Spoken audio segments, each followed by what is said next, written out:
Yeah, so recorded this video and did not have sound. Again, I gotta remember to check the thing, to close the apps or whatever, because something goes weird.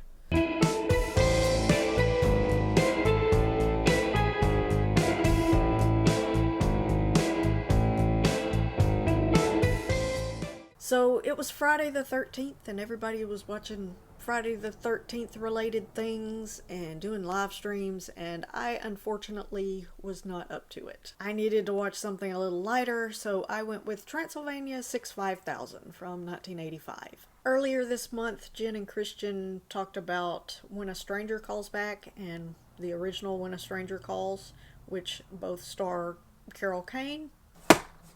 But when I think of Carol Kane, I think of obviously The Princess Bride and then this movie, because her performance in this is genuinely one of my favorite things about it. Frenzy also mentioned this in one of his videos, so it was on my mind, and I hadn't watched it in several years, so I thought, what the hey.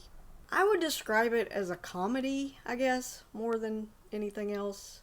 I mean, it does have references to like the classic Universal Monsters movies and stuff like that, but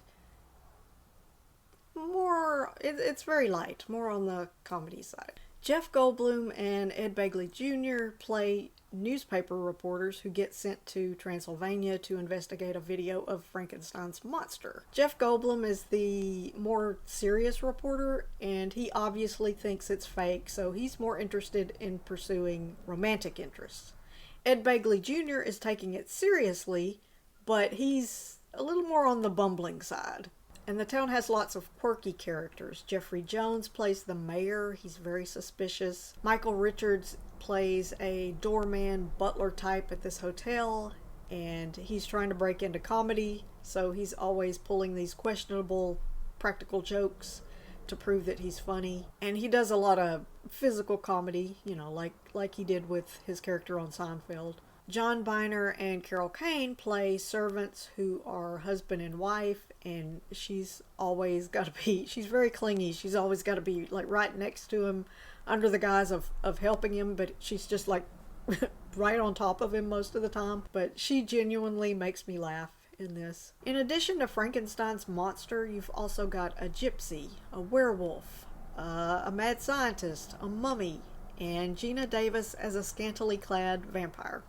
She is fantastic. I read her autobiography last year. Well, I listened to the audiobook, and it was great.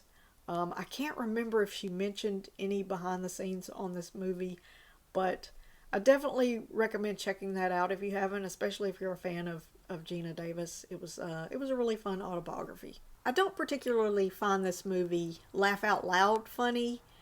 I enjoy everybody's performances and stuff like that, but at the same time, it's a little slow and dull to me at times.